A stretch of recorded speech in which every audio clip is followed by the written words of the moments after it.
शीलं शङ्कराचार्यम्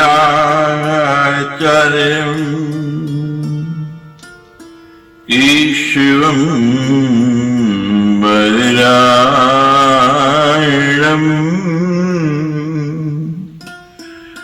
सूत्रभाष्ये स्थितो वन्दे भगवन्तु पुनः पुनः नारायणं नमस्कृत्यं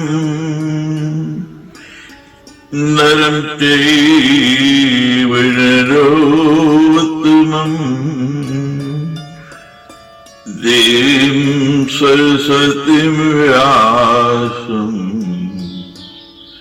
ततो जयमुदीरये।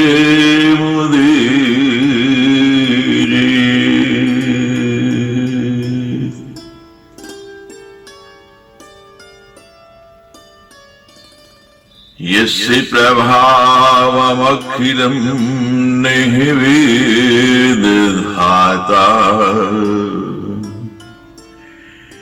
ने हरिगिरीशो नहीं चापि अनन्ताय ऐशांश कापित किमुतान्य देवा तस्यै नमोस्तु सततं जगदम्बिकाय।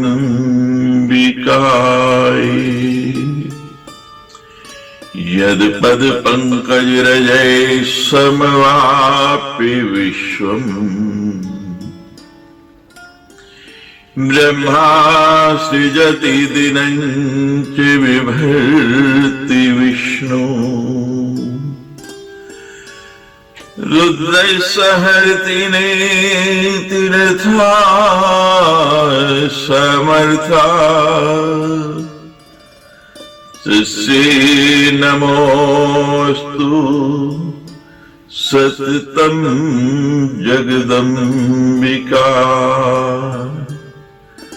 तस्यै नमोस्तु सततं जगदम्बिका। तस्यै नमोस्तु सततं जगदम्बिका। सूतवाच तते पुनर्वाजज्ञे इलायां कथयामि मे बुद्रो पुत्रोति धर्मात्मा यज्ञे कुदान्तत्परे सुजमनो नाम भूपाले सत्यवादी जितेन्द्रिये सेन्धवं हे मारुये चचार मृगेयं वने। सूजी कहते हैं कुछ समय के पश्चात इला के गर्भ से पुरुरवा ने जन्म लिया। वह प्रसंग मैं आप लोगों से कहता हूं। वे बुद्ध पुत्र पुरुरवा बड़े धर्मात्मा यज्ञ करने वाले और दानशील थे। सुदन नामक एक राजा थे। वे बड़े ही सत्यवादी और जितेंद्रिय थे। एक बार वे सैंधव घोड़े पर आरूढ़ होकर आखेट के लिए वन में गए। उनके साथ कुछ मंत्री भी थे। आजगाव नामक धनुष तथा बाणों से भरा अद्भुत तर्कस धारण करके उस वन में भ्रमण करते हुए अनेक वन्य जीवों को मारते हुए यज्ञ परों की अनेक पशुओं का वध करते हुए राजा सुद्युम्न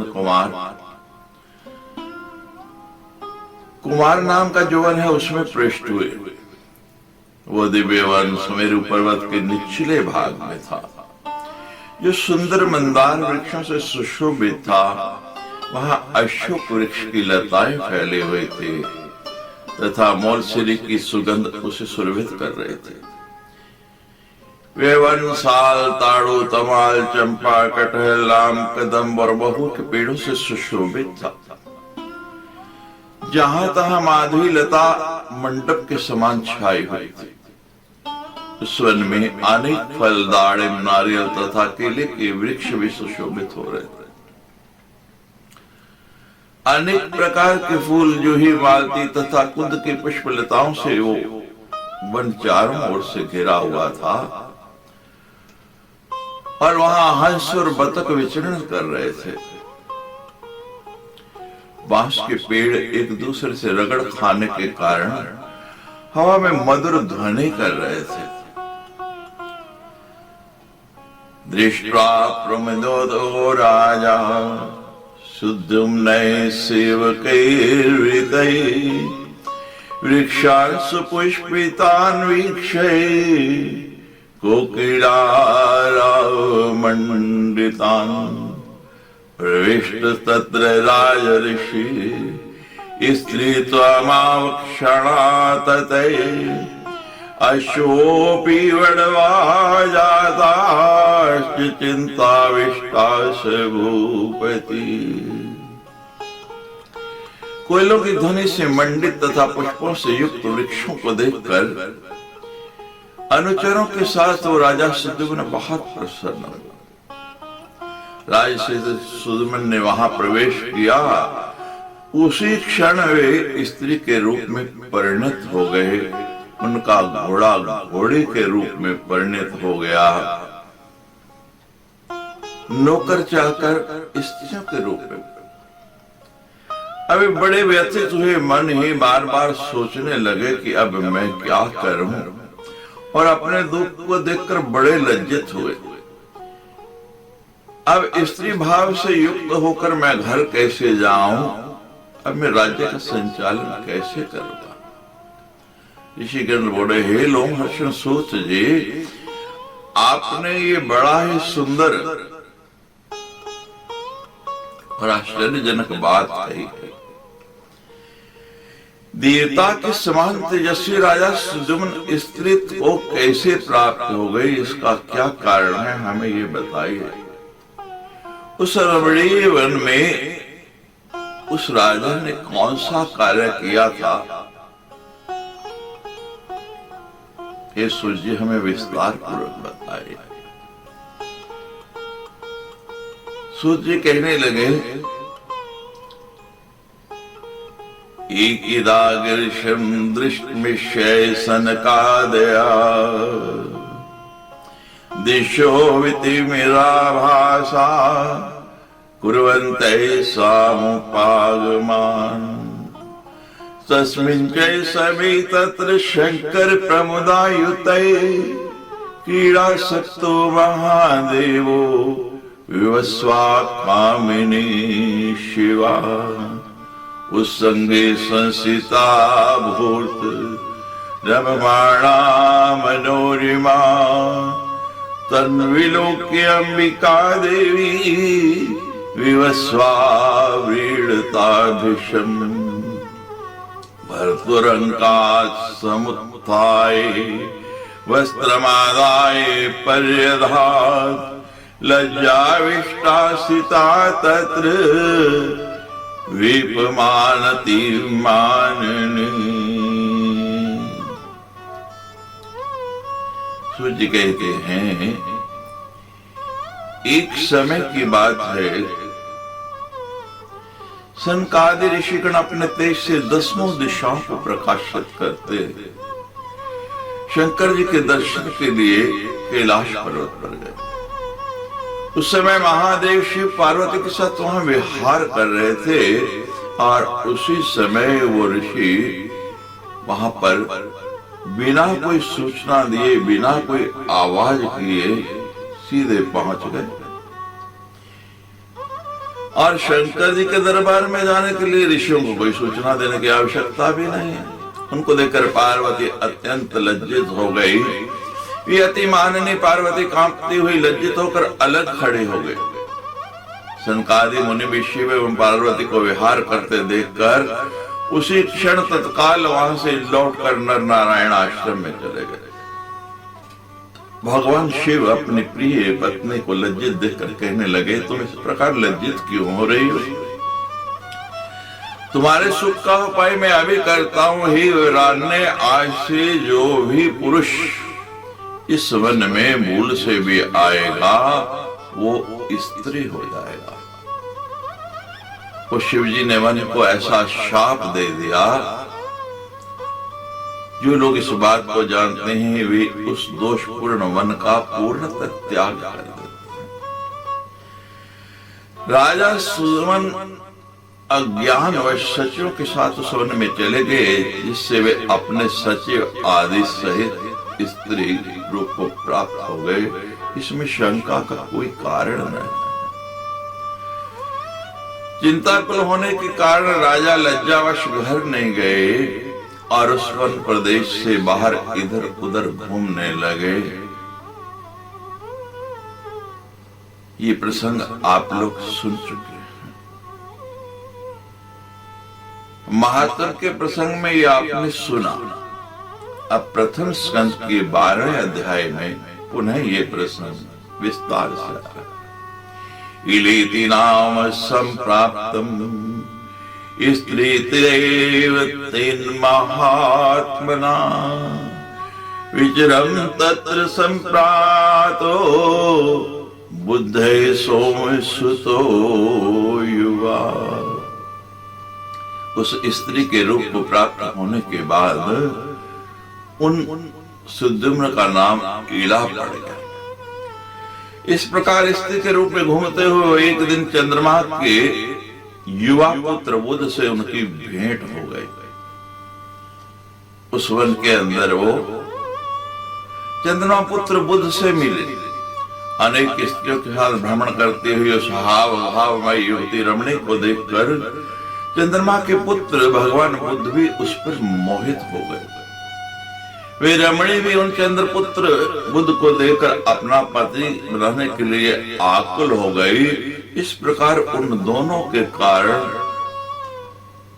कुछ दिनों में ही अनुराग हो गया और उन दोनों का संयोग हो गया। उस चंद्रमा पुत्र बुद्ध ने इला के घर से पुरुरा नामक श्रेष्ठ चक्रवर्ती पुत्र को उत्पन्न किया।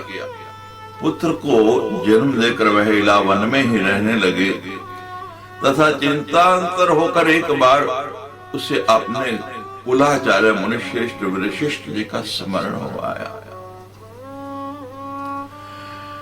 इला का स्मरण करते ही जैसे अपने कुल गुरु का ध्यान किया, वशिष्ठ जी वहां तुरंत उपस्थित हो गए। सुद्युम्न की वह दशा देखकर उन्हें बड़ी दया आई। तब उन्होंने समस्त लोक का कल्याण करने वाले महादेव शंकर जी को प्रसन्न हुआ। तस्मै ते भगवान संतुष्ट प्रदत्तो वांछितं वरम विशिष्टतये प्रार्थयावास पुंसत्वं राज्ञे प्रियस्य च।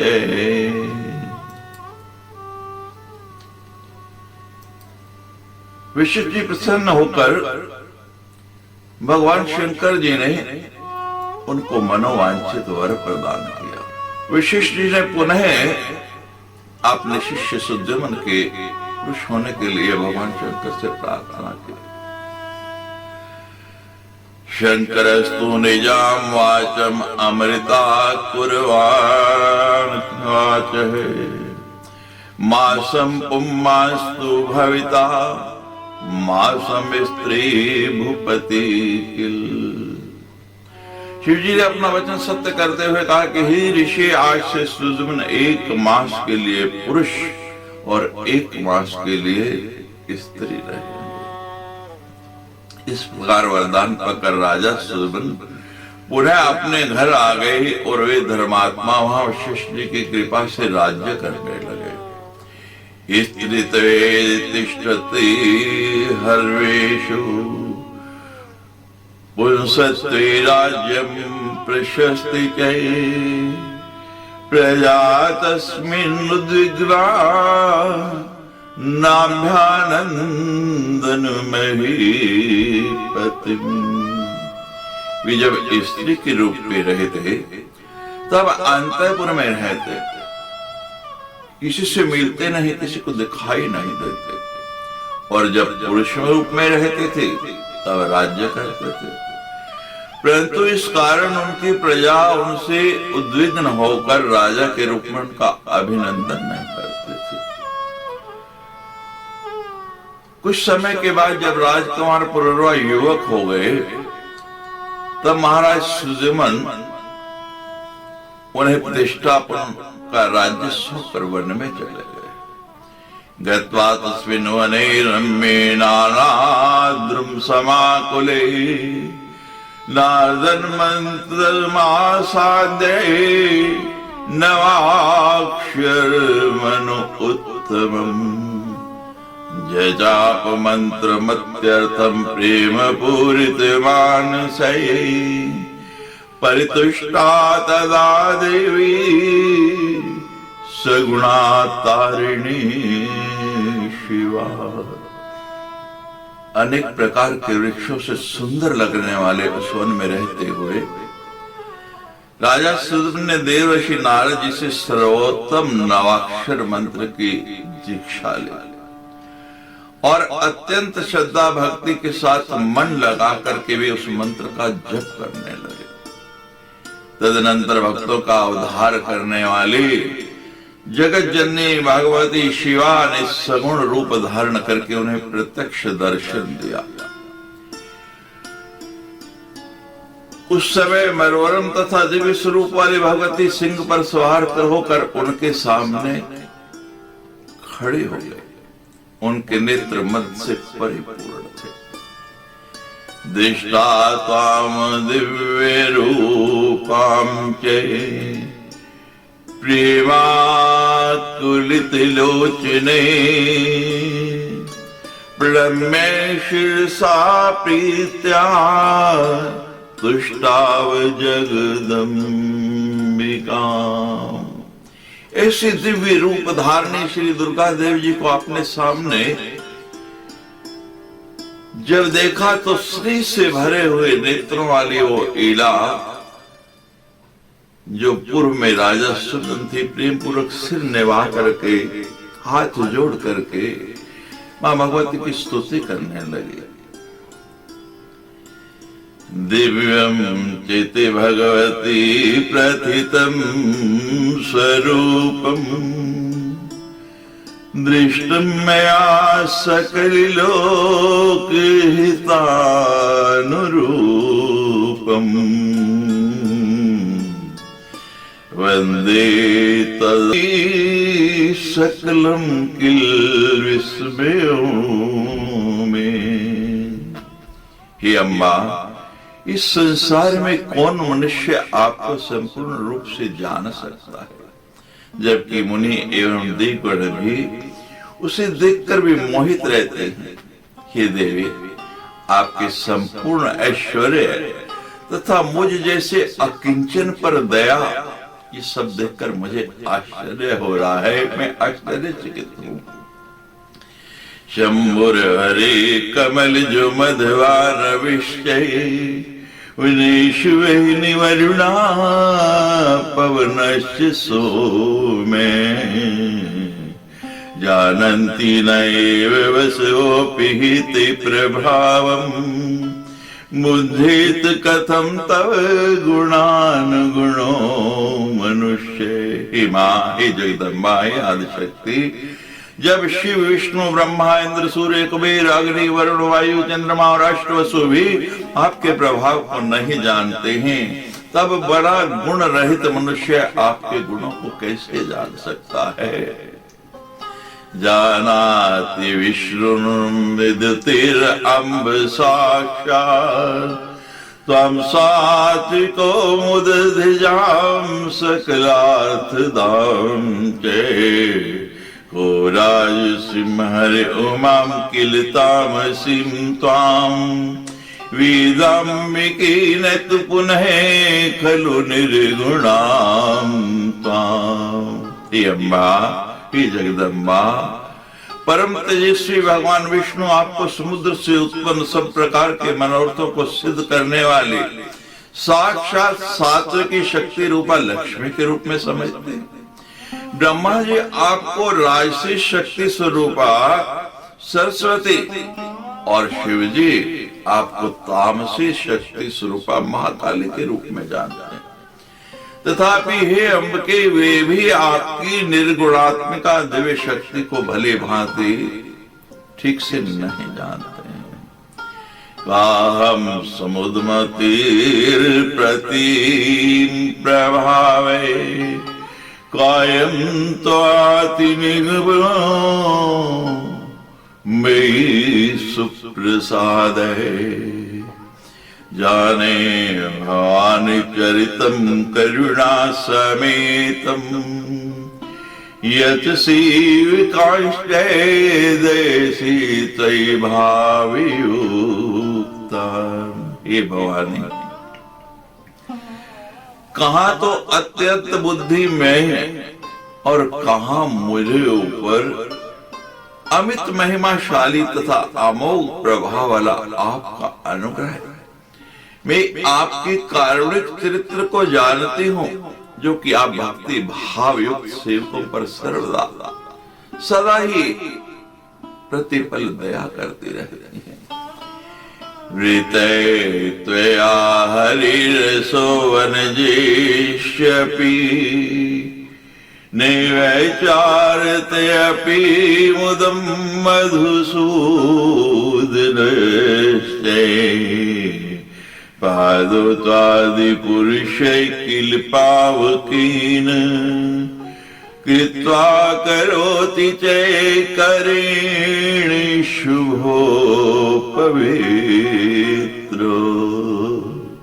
यद्यपि कमल वन में वास करने वाले कमला होकर आपके भगवान विष्णु को पति के रूप में वर्णन किया है, तथापि वे मधुसूदन आनंद युक्त व्यवहार नहीं करते। वे आदि पुरुष विष्णु आदि शक्ति स्वरूपा आपके पवित्र हाथों से अपना पाद संवाहन कराकर अपने पांव दबाकर अपने चरणों को शुभ तथा पवित्र करते हैं। वाञ्छात्यो हरिशोक इवाति कामं पादाहतिं प्रमुदिते पुरुषे पुराणे त्वां त्वं करोषि ऋषिता प्रणतं च पादे दृष्ट्वा पतिं सकलदेव नृतम सम्राटम। इस सुंदर चरित्र वाली देवी, आप विष्णु के विशाल शांत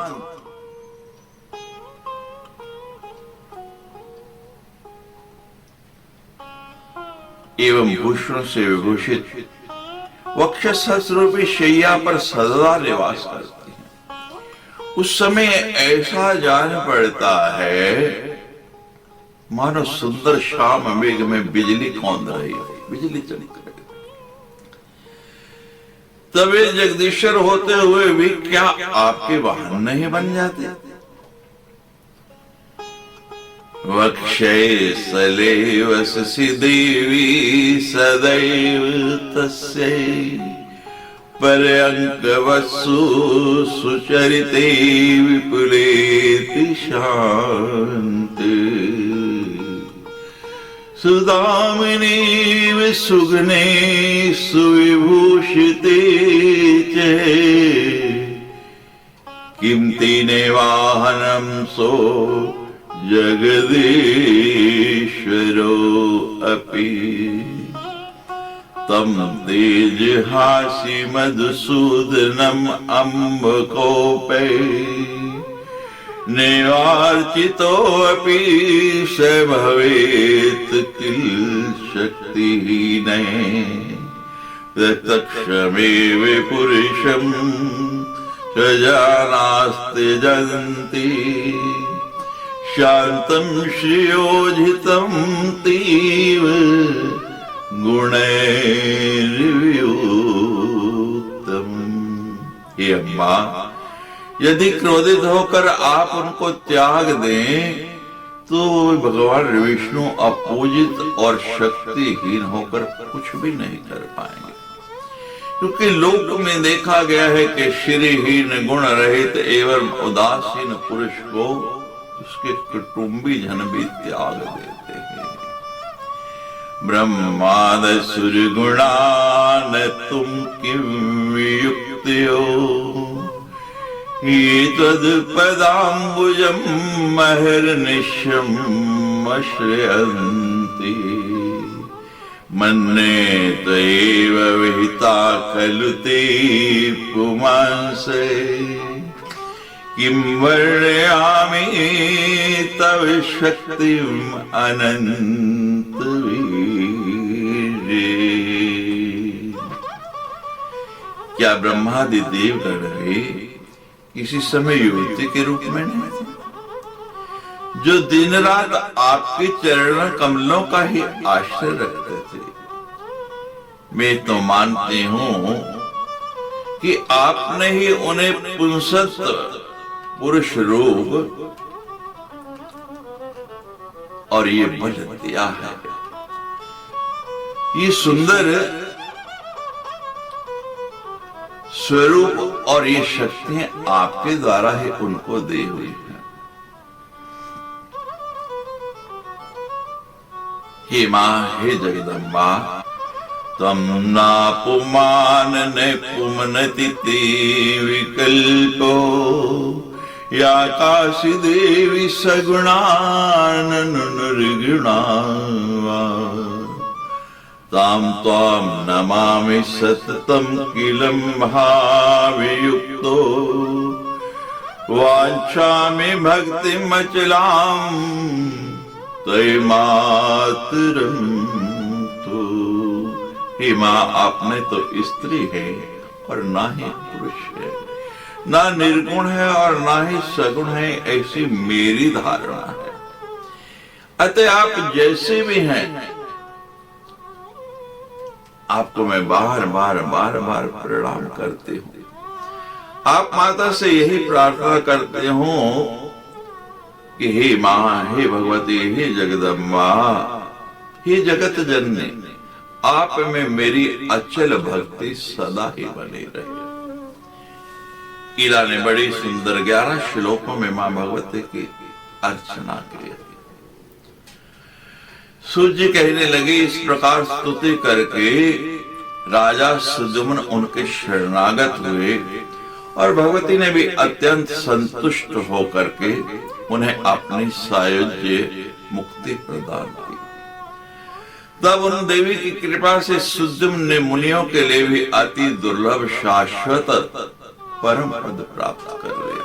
इति सुत्वा महीपालो जगाम शरणं तदा परितुष्टा तदो देवी तत्र सायुज्ये महात्मनि सुजम नस्तु तते प्राप्रदम परमेकं स्थिरं तस्या दिव्या प्रसादेन मुनिनामपि दुर्लभम्।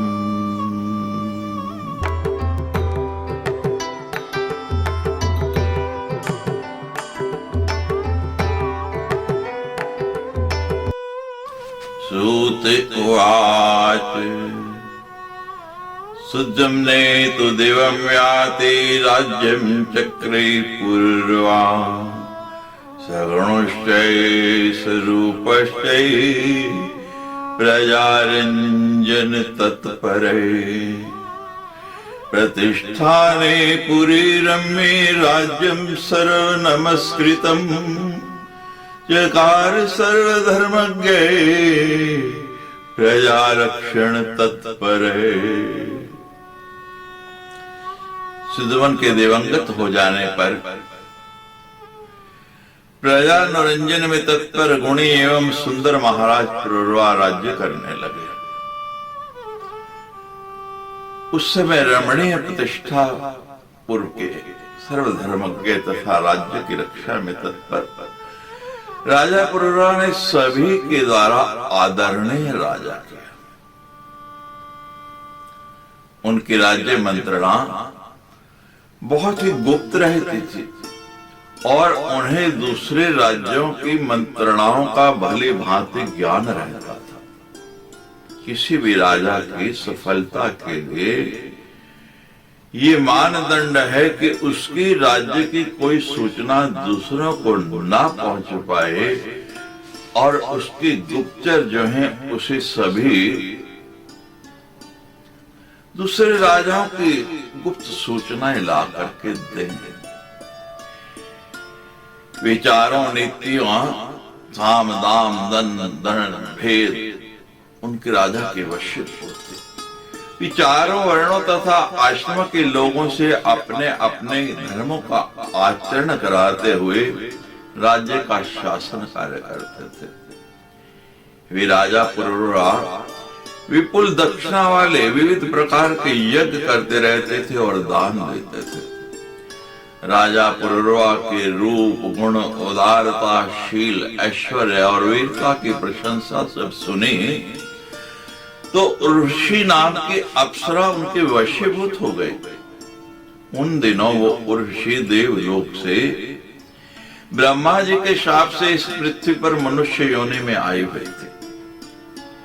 अतः उस मानिनी ने उन राजा को, पुरोरा को गुणी जानकर उन्हें पति के रूप में स्वीकार कर लिया। समय चैदृशं कृत्वा स्थिता तत्र वरांगना एता वर्ण को राज्यंस्तु रक्षस्व मानद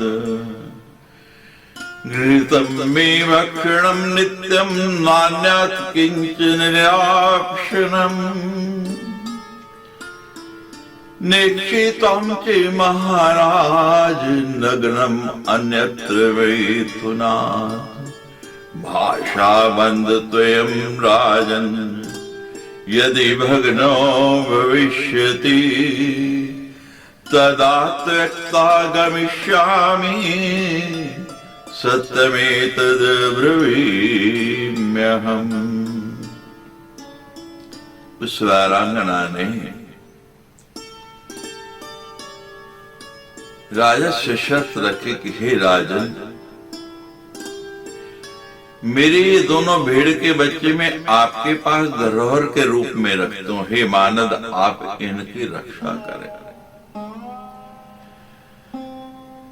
मेरी दूसरी शर्त यह है कि मैं केवल घी का ही आहार करूंगी, घृत के अलावा दूसरी चीज कोई ग्रहण नहीं करूंगी।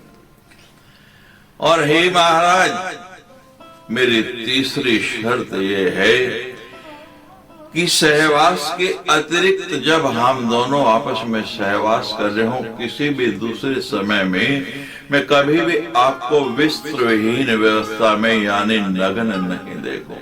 हे राजन, यदि आप इन कही हुई शर्तों को भंग करेंगे तो मैं उसी समय आपको छोड़कर चले जाऊंगी, आपका त्याग कर दूंगी। ये मैं आपसे सत्य कह रही हूं। उर्वशी के द्वारा मुग्ध किए हुए उस राजा ने, उर्वशी ने जो कहा सब कुछ स्वीकार कर लिया और उर्वशी अपने शाप से उद्धार पाने की इच्छा से राजा पुरुष को प्रतिबद्ध करके वहीं रहने लगे। अनेक वर्षों तक वे भोग विलास में पड़े रहे। उस पर आसक्त मन वाले वे सदा उसी का चिंतन कर रहे थे। उस पर अत्याधिक मोहित होने के कारण एक क्षण भी वो उस ऋषि अप्सरा के बिना रह नहीं सकते। इस प्रकार जब बहुत साल बीत गए तब देवलोक में इंद्र ने अपनी सभा में ऋषि को जब अनुपस्थित देखा और ऋषि नजर नहीं आई तो उन्होंने गंधर्वों से पूछा, हे गंधर्वगण, तुम सब लोग वहां जाओ और प्रतिज्ञाबद्ध राजा के घर से भेड़ों को चुराकर ऋषि को ले आओ, क्योंकि ऋषि के बिना इंद्रलोक अच्छा नहीं लग रहा है। अतः जिस किसी भी उपाय से उस कामनी को तुम लोग लेकर आओ। तब इंद्र के ऐसा कहने पर विश्वासी आदि प्रधान गंधर्वों ने वहां से जाकर रात्रि के घोर अंधकार में राजा पुरोरा को विहार करते देख उन दोनों भेड़ों को चुरा लिया और आकाश मार्ग में जाते हुए वे चुराए हुए भेड़ जो उनके पास थे वो जोर जोर से चिल्लाने लगे।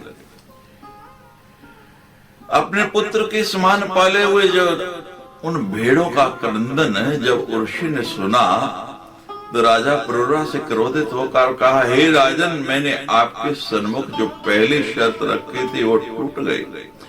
आप पर विश्वास करके मैं धोखे में पड़ी, क्योंकि पुत्र के समान मेरे प्रिय भेड़ों को चोरों ने चुरा लिया और आप घर में स्त्री की तरह शयन ही कर रहे हैं। अपने को वीर समझने वाले नपुंसक इस आश्रम के स्वामी के द्वारा आपके द्वारा मैं नष्ट कर दे गई। सर्वदा प्राणों के समान मेरे दोनों भेड़ अब चले गए। जब ऋषि इस प्रकार से विलाप करने लगी तो प्रेम में आसक्त वो राजा बिना विचार किए वो पुरुरवा चोरों के पीछे नगरावस्था में तुरंत ही दौड़ गया। उसी समय गंधर्वों द्वारा कौतुक हुआ। विद्युत प्रकाशिता तत्र गंधर्वै नृपवेश्मनि नगन्भूतस्तया दृष्टो भूपतिर्गन्तु कामया। वहां बिजली चमकी राजा के भवन के ऊपर, जिसके कारण वहां से जाने की इच्छा वाले उर्वशी ने राजा को नग्न देख लिया। ततुर्वशीं गतां दृष्ट्वा विलालापति दुःखिते नग्नं वीक्ष्य पतिं नारी गता से वरवारिणी।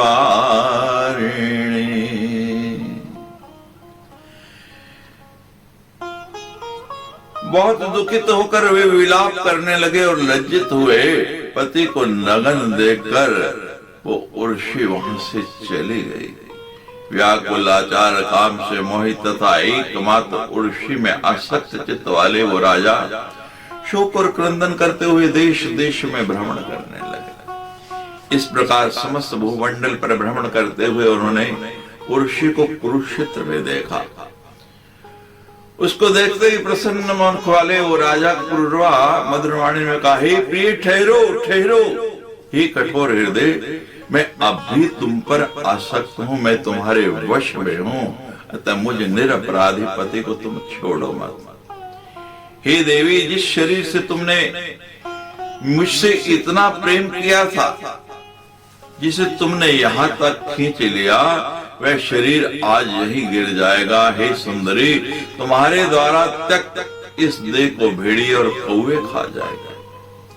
इस प्रकार विलाप करते हुए दुखी दीन थके कामोत्तर और अत्यंत लाचार राजा पुरुरवा उर्वशी से कहने लगे,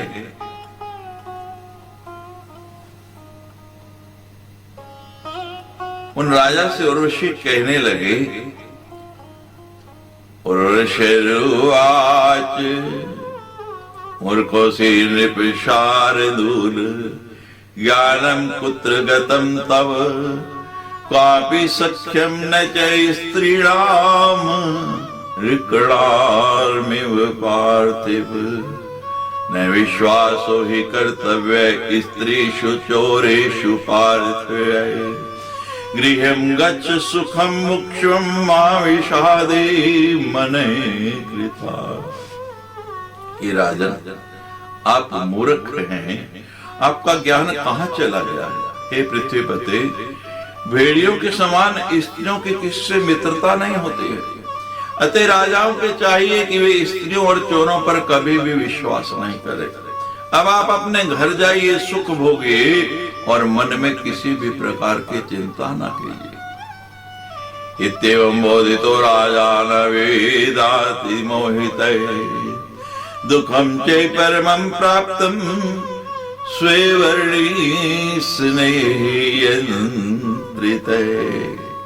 इस प्रकार अत्यंत विषय में आसक्त होने के कारण उर्वशी के समझाने पर भी राजा को ज्ञान नहीं हुआ।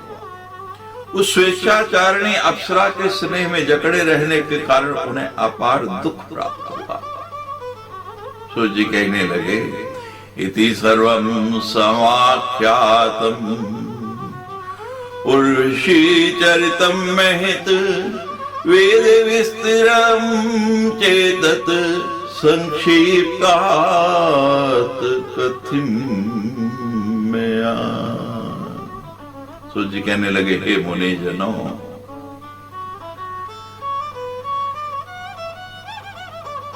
जब स्त्री के रूप बंधन में कोई व्यक्ति फंस जाता है, उसमें जकड़ा जाता है, तो अनेक उपायों करने पर भी वो उससे छूट नहीं पाता है, उससे मुक्त नहीं हो